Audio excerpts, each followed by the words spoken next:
What's up, everybody? Welcome back to another previews day. We got a card, and it's a really fun one. Not a ton of cards I want to talk about today, so we'll be able to do some higher presentation. But man, we're gonna go backwards in terms of order of release because this last one is the coolest one. It is Gigantha, the Wellspring, 4 and a hybrid of either red and green for a 5/5 elemental elk legendary creature. Companion, no card in your starting deck has more than one of the same mana symbol in its mana cost. You can tap it and add WUBRG, so one of every color, and it can't be spent to pay generic mana costs. Goodness, I can't read today. Oh dang, I love this. This literally just slots in easily into my Div Mizzet deck. Can't think of anything in the deck that costs double colors. Time Wipe. I have to get rid of my Time Wipes. That's fine. And then it just fixes all my mana problems, and it's an extra quote-unquote card in my hand at the beginning of the game, especially best of one. Companion's gonna be stupid in best of one, dude. Like, actually stupid. Yeah, I love this card. It's the stuff that dreams are made of. It's just extra mana fixing for 5-color decks, and you only need either red or green to have access to it. So lets you cast Niv pretty much for free off of the back of this guy. I mean, like, what more could you want, right? This is the commander, the companion that I've wanted all my life. Fixes so many mana problems. So you also want cards that are like hard to cast on their own, which is kind of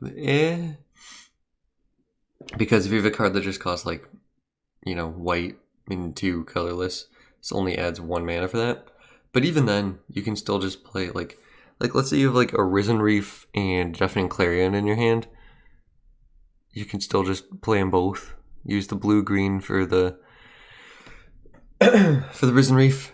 Or Clarion first. You probably want to play, let's be real. And then Risen Reef, and then boom, you're off to the races. And it's an elemental, so it can just slot easily in the Teamer Elementals deck. And I have that 4-color elemental Mirror March deck. So yeah, you could just tap this, play a Yarok and not a Risen Reef. Yarok and an Omnath or something. Oh my gosh, yeah, this is good.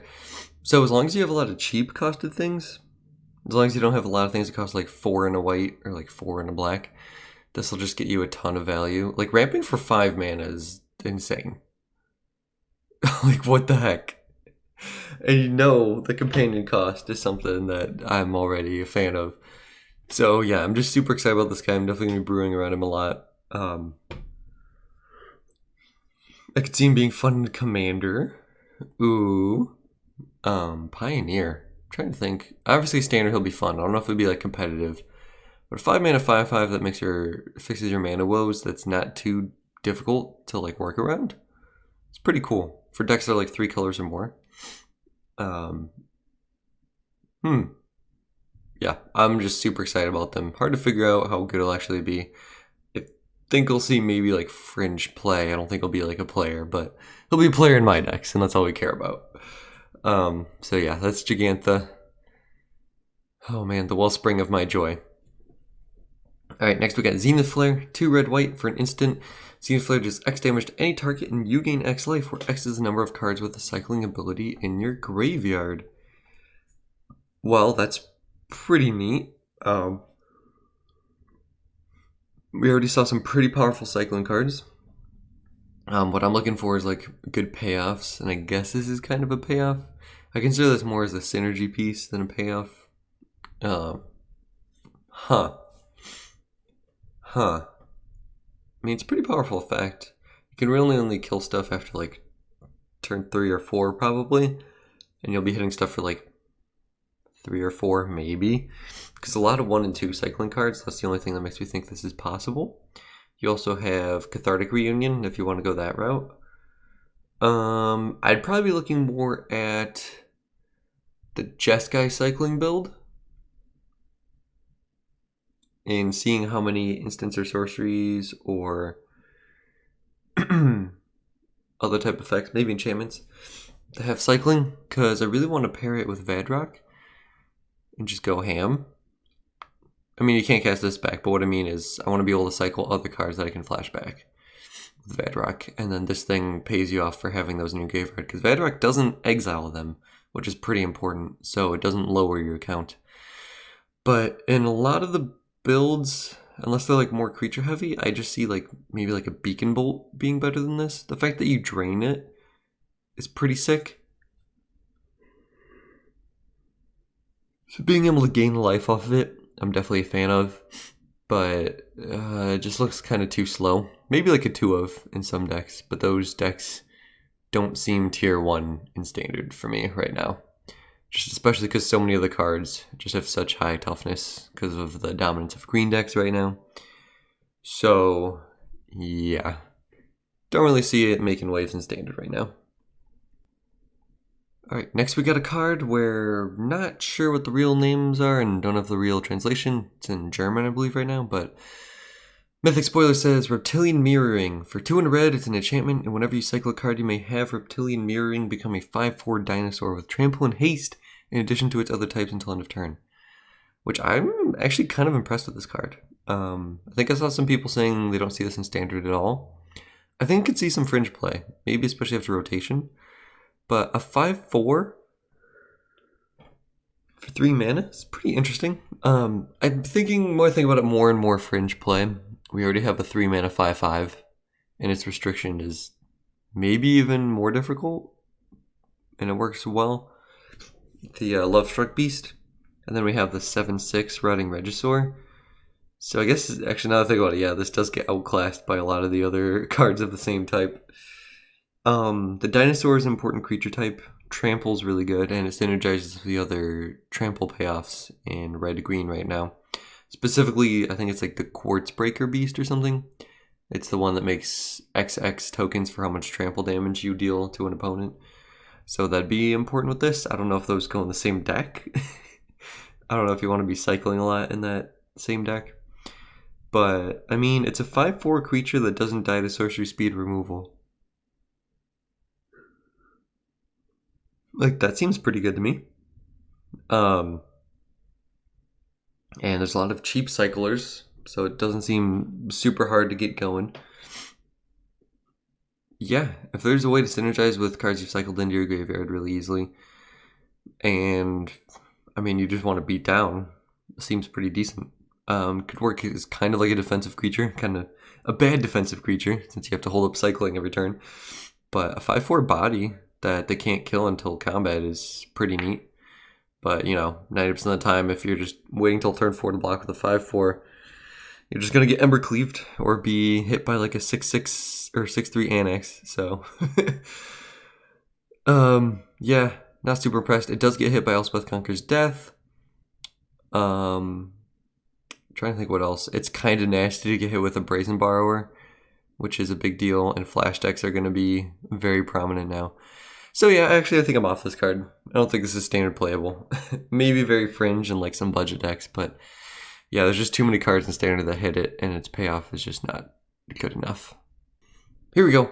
Card number 2 of the day. The best one. Card number 2 in case of the awesomeness. Heartless Act, 1 in black for an instant. Choose 1, destroy target creature with no counters on it, or remove up to 3 counters from target creature. Yes, it's an instant. Doomblade's back, everybody. That's all I've ever wanted. I'm sick of these sorcery speed Doomblade wannabes with restrictions. This could kill a lot of stuff in standard. Maybe after rotation it'll be worse, but my gosh. Okay, so keep in mind, counters include +1/+1 counters. So unless it's small, you can't kill a Krasis. You can't kill a Chamber Sentry. You can't kill like a Stone Coil Serpent unless it's small. Which honestly, a lot of times they are like 3 or less, like Gruul decks and stuff. But dude, this kills Uros, this kills Croxus, this kills Woe Striders, this kills Mayhem Devils, this kills Dream Trawlers if they're out of cards in hand. This kills Archons. Like, my goodness, this kills Initial Lands by removing 3 counters from it. That's pretty neat. Gosh, what are the other players? It kills Annex, it kills anything amount of red. Right? No, it doesn't kill Runaway Steamkin. but it can make it a 1/1 again. But Steamkin's falling out of favor lately anyway for the Robber of the Rich, which this kills, by the way. Dude, like this will be easily like a 3 of in almost any black deck I play. Unless I'm like Abzan, because then the Abzan removal's pretty sick already. But holy cow, dude. I've been wanting WotC to put effective removal in standard again. You know, fatal pushes. I've missed so much. Mono black was just only a thing because of that. Dude. Like, I'm struggling to think of many cards in standard that I won't kill. A lot of the new cards, because it says put the 3 counters on the creatures.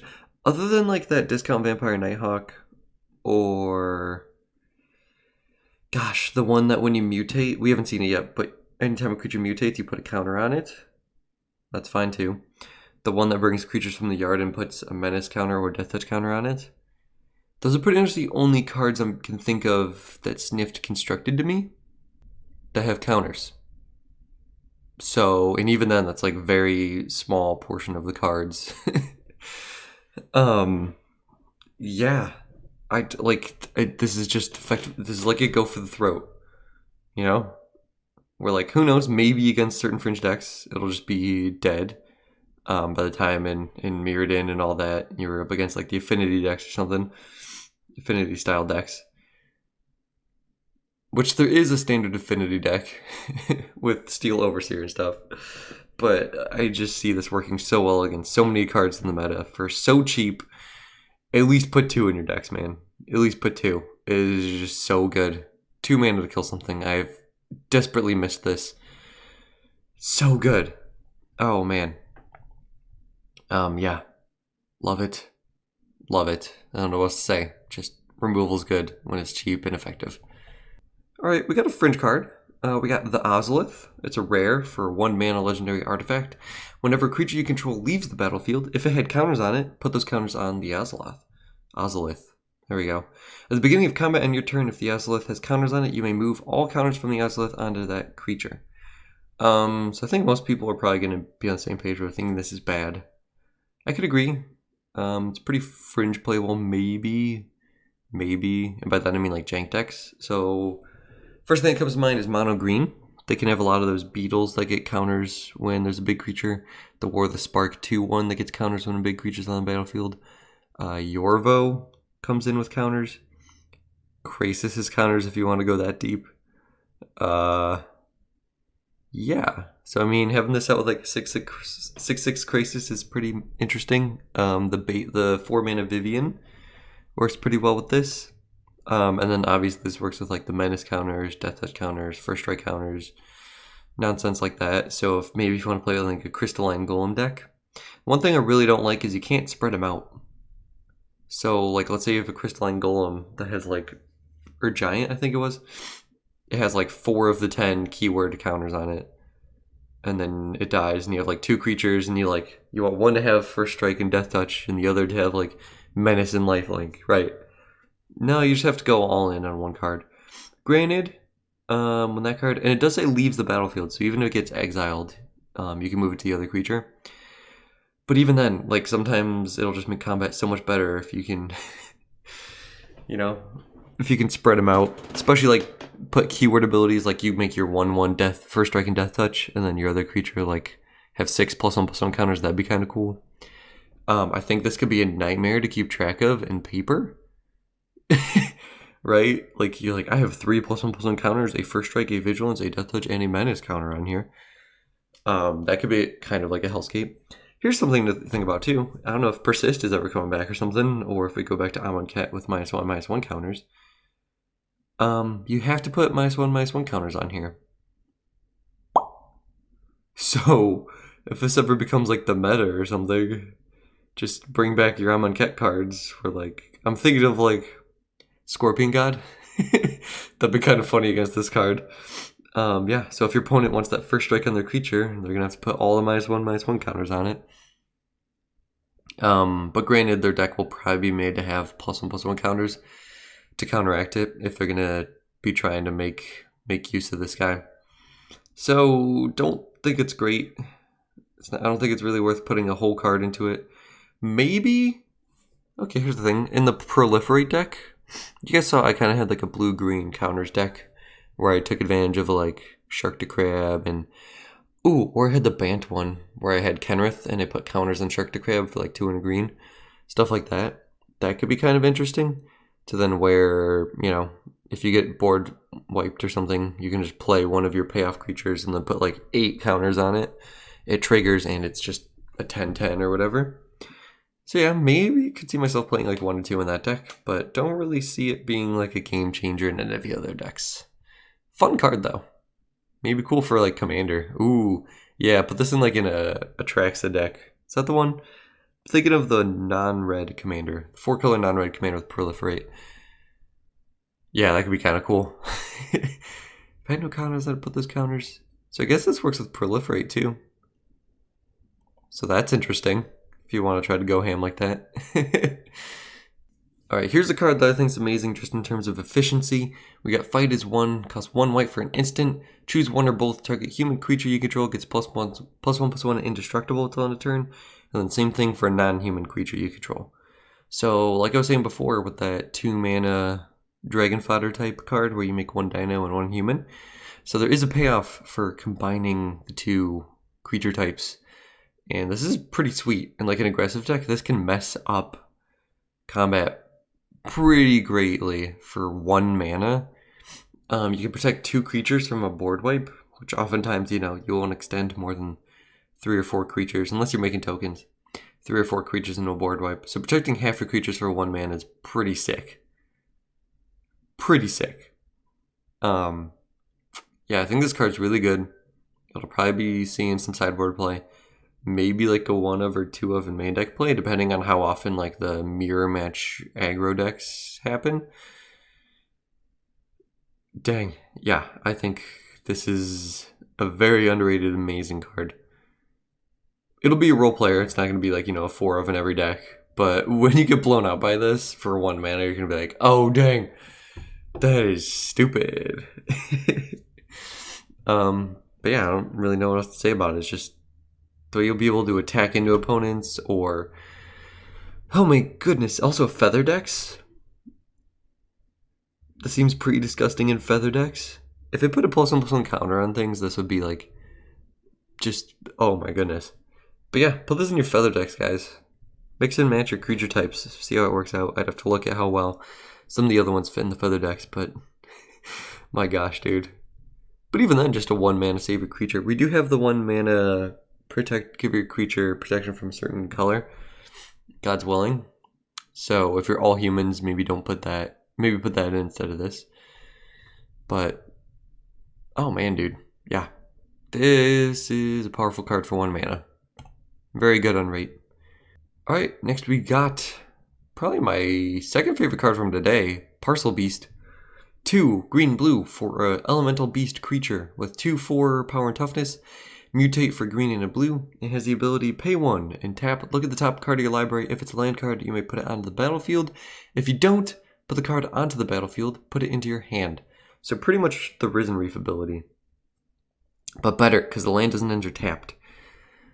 This is pretty amazing in my opinion. 1 mana to even better than draw a card. Hello. Like, come on, man. I'm seeing this. Depends on how good the 1-drops are. And maybe like the 2-drops that you'd want to go with this for. My first inkling is Arboreal Grazer, dude. Turn 1, Breeding Pool or Forest. Arboreal Grazer. Put in a temple. Next turn, play an untapped land. Mutate this onto Arboreal Grazer. You now have a 2/4. And then you can just draw a card off of it every turn. Or even better, just put a land on the battlefield untapped. Like, that seems really good to me. Like, really good. And with how high most of the converted mana costs of the creatures are in the Teamer deck. Because what I'm starting to see is like, so we got the Trumpeting Gnar, right? Which is 3 mana. This dude, which benefits from 1 mana cards. And then you got the Apex Teamer creature, which costs 5. And then you have the other payoff, which was, I think it was 4. And it costs 4 mana to mutate.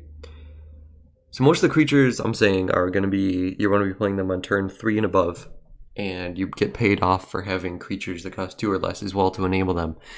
So playing Grazer into this or Trumpeting Gnar seems like kind of where I want to be. So I could see myself running like 3 Grazers-ish maybe in this deck, and just comboing into this guy or the Trumpeting Gnar. Like that's pretty gross. So yeah, if the build and deck goes in that direction, I don't see a problem with having this on there. A 2/4 in turn 2 is pretty hard for opponents to attack into as well. You know, you can block the Robber of the Rich, you can hold off Annex for like a turn or 2. Runaway Steamkin could probably attack in. I don't know if it'd be a 4/4 by that point. They'd have to have kind of a nut draw. Any of Red's 1-drops you can block. Yeah. Yeah, this can hold off most of the cards in Flash for a little while. Until like turn 3 or 4 with like a Nightpack Ambusher or like a big, gosh, that 2-mana 2/1 that gets counters on it. Seems pretty sick, bro. And it's an elemental, so you could fit it into like an elemental deck if you want. Like, dude, just imagine putting this onto like a Risen Reef. Protect the body. It now has an ability in and of itself too. Yeah, or put this on like some of the elementals that you put in just because they're elementals, right? Like the 1-drop that gains you 3 life. You can just mutate onto that. Seems pretty decent. And then in the late game, it just triggers your elemental stuff if you draw it off the top and don't want to mutate it. Like, I mean, come on, dude. Yeah, I'm really a fan of this card. Might not be like the biggest player. Ooh, the alternate art is sick, by the way, too. Might not be the biggest player for now, but like even come rotation, I'm like, yeah, I think I'm on board with this. Yeah, this seems like some sick value. All right, second to last card for the day, we got Essence Symbiont. Don't know if that's the real name because I only have the Japanese printing, but it's 1 in a green for a 2/2 beast creature. Whenever a creature you control mutates, put a counter on that creature and you gain 2 life. So this is a pretty cool way to insulate yourself against that Doomblade we saw earlier. But this seems pretty powerful against mono red. They're going to be able to kill this guy pretty easily as a 2/2. So that's a concern. But gaining 2 life and putting counters and stuff, that's another way to get like a card's worth of value from mutating. I kind of like it. And again, what I've been saying the whole time is I want cheap creatures that are good to mutate onto, or that can mutate. Yeah, that you can mutate onto, or creatures that are worth playing out and then having other creatures mutate onto them. Like Trumpeting Gnar. So this and like Trumpeting Gnar are like the type of cards I'm looking for, where they're good payoffs and enablers for mutate type effects. So this allows your creatures to, you can play more of the creatures that you mutate with that don't have amazing stat lines but have good abilities, and then also help you go into, even if you can't go wide to block a lot of the creatures in like token based decks, you can gain the life to offset it so that then you can just block their biggest creatures. You know, Embercleave kind of messes up that whole thing, and this will probably be too slow, but I could totally see like budget decks running this. Like, I think a blue-green mutate budget deck is going to be legitimately pretty good. And I will absolutely make that for you guys. Because a lot of the uncommons are pretty amazing for that deck. So yeah, I think this is pretty good. It might be run in like a couple builds of the deck. Maybe like a sideboard card. Kind of like a Wild Growth Walker for the mutate decks. Not quite as good, obviously, but whenever creature you control mutates... Okay, yeah. I was thinking if you had like a creature that has a mutate ability and you mutate onto it, it might trigger twice. But no, it's treated as one creature. So unfortunately you don't get double triggers. That would make it pretty sick. But yeah, I think this could be a role player, man. Decent sideboard card. Alright guys, last card for the day. We got Weaponize the Monsters. Costs 1 red for an enchantment. Pay 2 and sacrifice a creature. It deals 2 damage to any target. Dang, dude. So this costing 1 mana and also being an enchantment, so it doesn't die to sweepers or basic removal, it's pretty sick to me. The only thing I think could be his downfall is that the 2 mana cost to sack the creature. That's kind of a big deal. If it was 1, I think I'd be totally on board. 2 mana gives me some pause. But even then, just running like 1 or 2 of these, it might get some collateral damage from like the ovens and cats if you're trying to play it in those type of decks. Because, you know, some people are running things like Blast Zone, and that'll hit this as well. But a lot of people who are running like Embereth Shieldbreaker, or I guess Knight of Autumn still hits either one of them. But yeah, a lot of the removal doesn't overlap, and that's why I'm thinking like, this would be kind of cool as like a 1 of or a 2 of, maybe, I don't know. I don't want to say a sideboard card. I think it's kind of a waste of a sideboard slot. Like, I don't see this replacing Oven anytime soon, but it's kind of cool to be able to pressure Planeswalkers through blockers. Also, dealing a good amount of damage. Like, if you have a Mayhem Devil out and like a Woe Strider or something, you sack that Go token, deal 3 damage.